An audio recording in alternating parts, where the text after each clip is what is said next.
Ladies and gentlemen, it's Blind Date. And here is your host, Miss Cilla Black.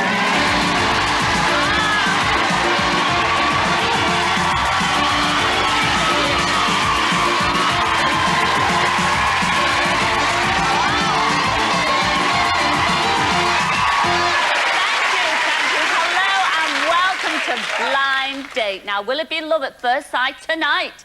Let's find out as we meet three lads looking for a girl. Here they are: George from Aberdeen, Roberto from Jersey, and Pat from Gateshead. Come in, the lads.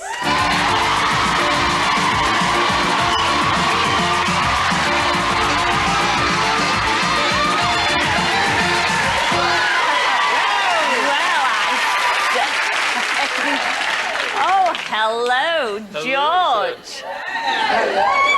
Didn't you have time to put your sweater on, George?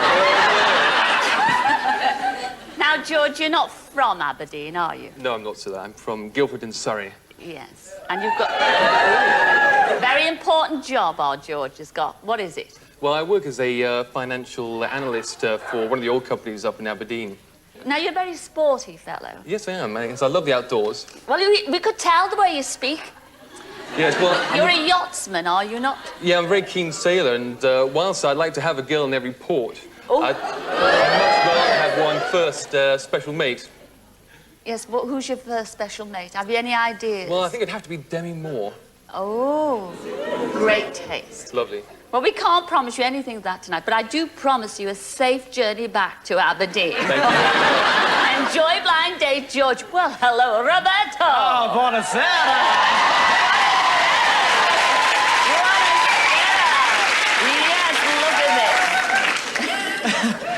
Now, you are a count, aren't you? That's right. Venetian.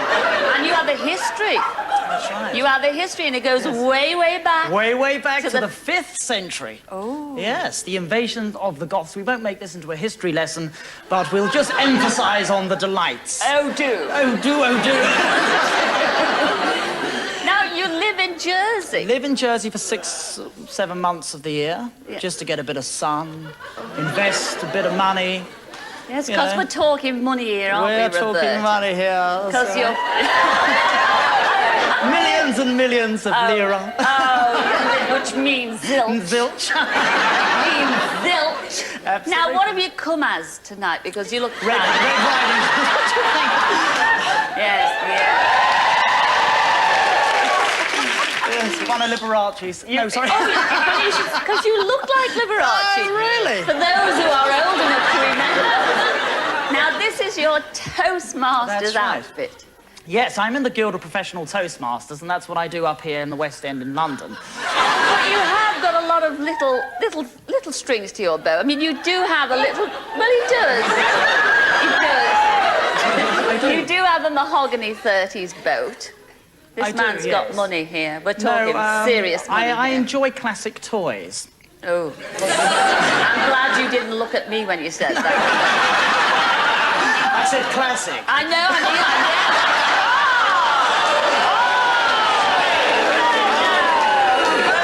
He's behind you. I'll get you back for that one, Roberto.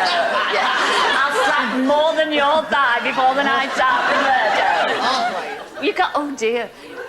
Boats, Jaguars, an old Austin. Lovely vintage car. Don't you dare say anything about old. Old Austin and a Steinway, my favourite. This is, of all your possessions, I would love the Steinway piano. One of my greater toys. My parents always said to me once, Robert, when you reach grade 6 on the pianoforte... I was only 3 months at the time. Roberto! You know, I'm just... Are you on the right show here? I mean, have you come to the right place? Oh, Cilla, come on. I would buy you a grand. Yes. Yeah. And you've got it. No, when I bought my own, because I didn't reach grade 6, I shot up over grade 8, and that was it. Oh, you... Oh. You are enjoying yourself. I've no need to say to you, enjoy yourself on Blind Date, because you will do. You'd enjoy anything. I mean, open a fridge, you'll be there a bit. Enjoy it. Pat, we got enough time left for you, Pat? I sincerely hope we have. I don't know how to follow that, Cilla. Yeah, you will. The looks alone, yeah.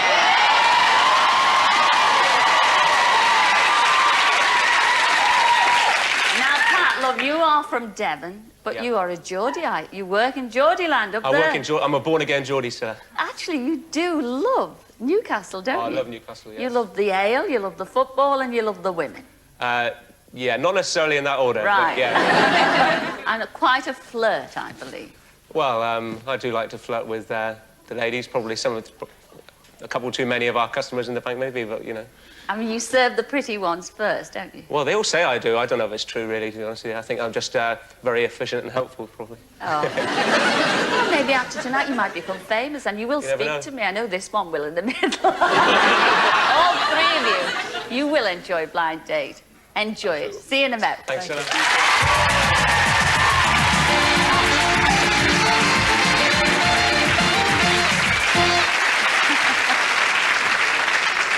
Well, now, let's meet the girl one of those three lads will be dating. Her name's Jilly, and she's from Cheshire. Come in, Jilly.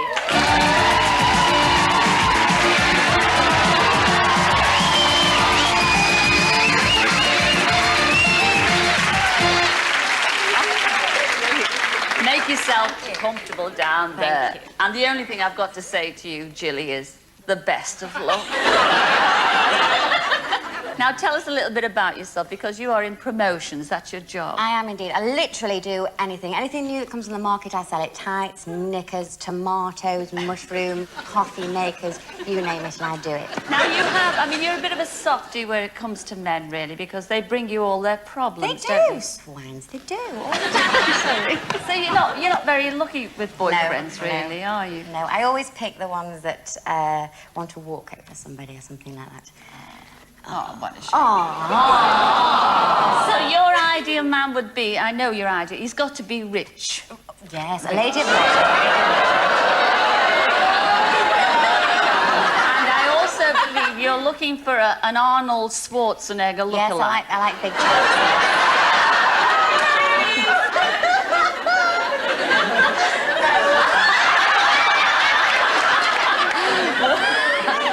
In your dream.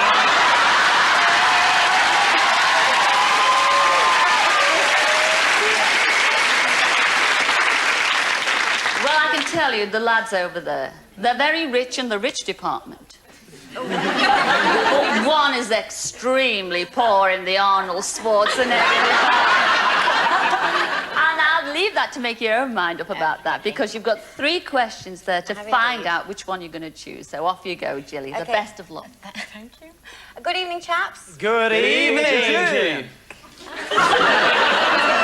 Well, my first question is, most of my friends are air hostesses, and when we go out, they have a tendency to talk shop. To try and distract them, I usually talk about the price of potatoes. If your friends were boring you, what would you say to change the conversation?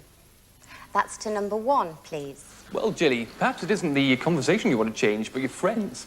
But if we go out together, I can guarantee you we won't be talking King Edwards. We'll be getting our jackets off and having a smashing time.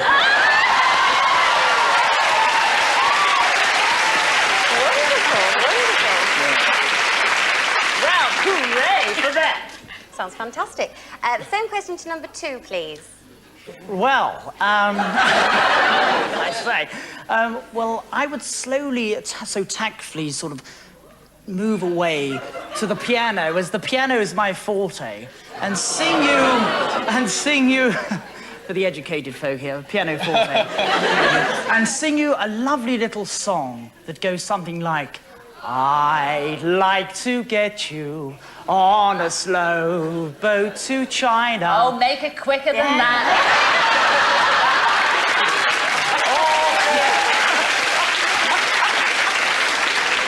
Or back to my place for a cappuccino. Excuse me, number 2, I think I might just leave you with my actual girlfriends and you can all bore each other.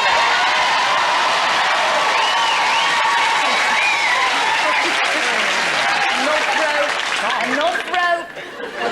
Okay, the same question to number 3, please. Hello. Well, I live in Newcastle, and all they talk about up there is football, so I'll probably have to steer them away from that. and onto beautiful woman, on which I am an expert. And I would like to actually continue my research this evening. So if you pick me, maybe we could test some of my theories.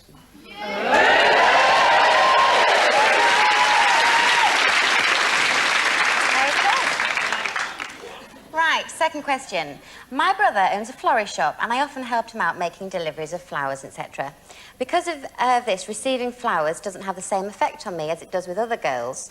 So what unusual gift would you give me as a romantic gesture?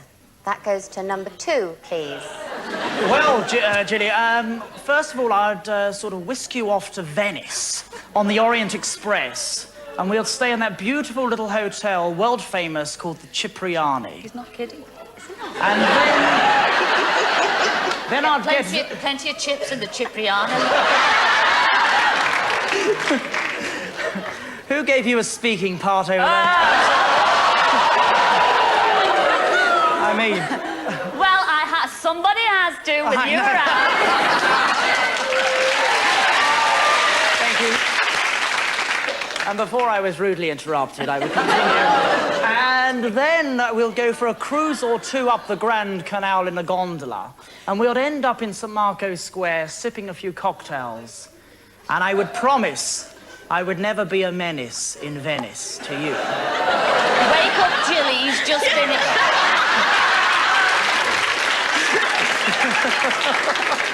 No, thank you, number 2. That's very nice. Number 1.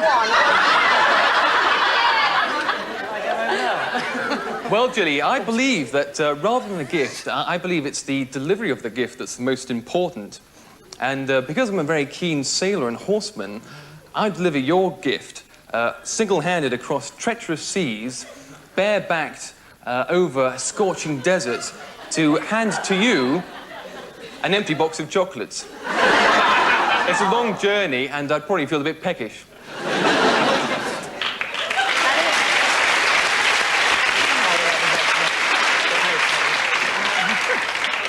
And number 3, what do you have to offer, please? Right, it's interesting that your brother sells flowers. My brothers actually sell tractors, but I wouldn't give you one. A tractor, sorry. Settle down, settle down. Well, what I would say is that I've got a brand new combine harvester, and I'll give you the key.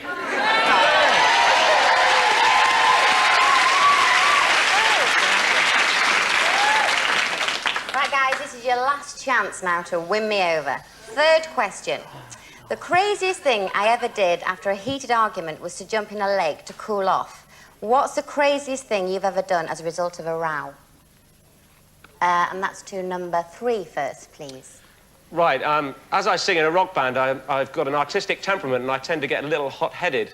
So, similar to yourself, I've actually, in the middle of the night one night, about 3 o'clock in the morning, had an argument, stripped off to nothing but a strategically placed sock, if you can use your imagination,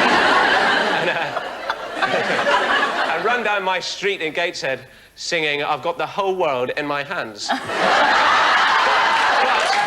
Should I be glad I'm not your neighbour, or not? Well, maybe. Maybe you should come live with me instead, but I don't know. But next time you go and jump in a lake, maybe you could lend me one of your stockings.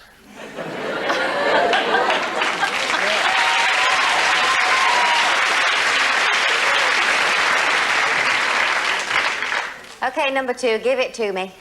I never really get into sort of outrageous arguments because I'm always right.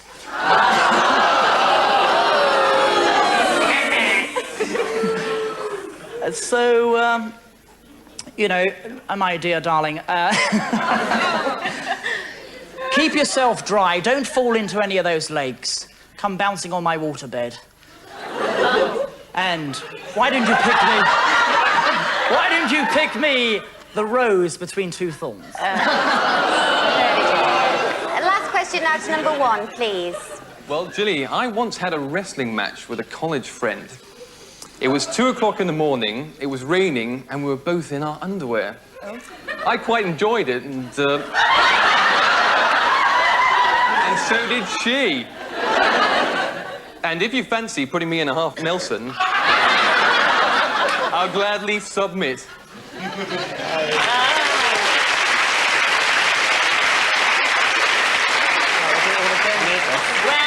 Jilly, you know, Jilly, that's an experience, isn't it? It in is itself? indeed. And I know you're none the wiser, No. but actually, a little twinkle in your eye. I've got an idea who you're going to go for, but don't make your mind up just yet, because there's our Graham with that quick reminder. Jilly, will you choose hot potato number 1, who once wrestled with a girl in his underpants? What I'd like to know is, how do they both fit in? Or maybe you prefer Everright number 2. He wants to whisk you away to Venice. If you're lucky, he might just give you a lick of his cornetto, if he hasn't already eaten it. Or how about streaker number 3, who's given a whole new meaning to the phrase, put a sock in it? The decision is yours. Yes,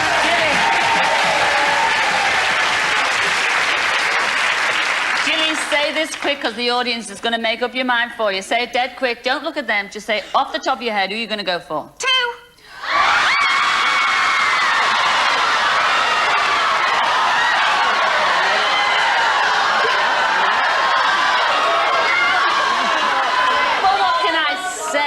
What can I say? Be it on your own head, and it probably will. Here's the 2 that you turned down. How could you turn down Pat? Hey, Daisy, number 3 from Gateshead. Come in, Pat.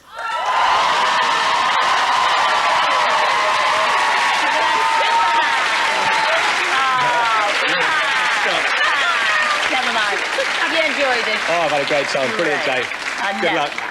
Good luck. Well, she needs it, doesn't she? A lot of luck, yeah. You also turned down number 1. That was the gorgeous George with the voice that you loved. Didn't have time to put a sweater on, but here he is, all the way from Aberdeen. Come in, George. Here's our George. A long time. Give my love to all the girls in Aberdeen. I will. Thank you very much. What more can you say? Your blind date for this evening, you chose number 2. That was Roberto, Count Roberto from Jersey. Come in, Roberto.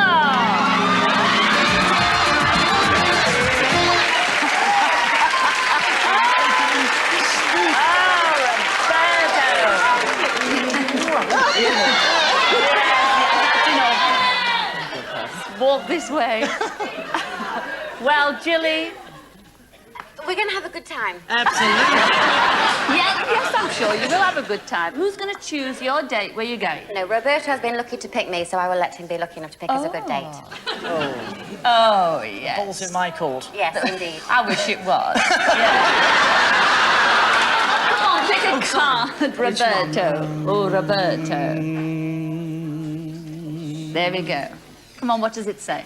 Are you going to read? Lady. No, please. No. You read it. Okay, if I can open it up, huh? It says... What does it say? A date on the Thames. My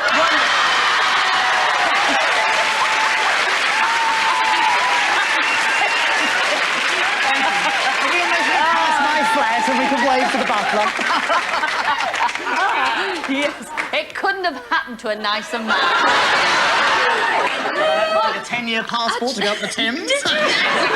Well, it's your own fault if you can't take a joke, yes. Actually, Julia, honestly, really, this is the best part of the date. Right. Listen, whatever date you're on, we do make sure that you have a great time. Boating. And yes, you're off on a boating trip down the historic River Thames. Do I really have to read this? You'll take a helicopter. Suppose you've got one of them, have you? 2, actually. Thought so. Helicopter. Yes, well, this is the best bit. You're going to take a helicopter flight, and you're going to meet the Olympic gold medal winners, the Searle brothers, who did so well for us Here. in the Olympic Games, yes.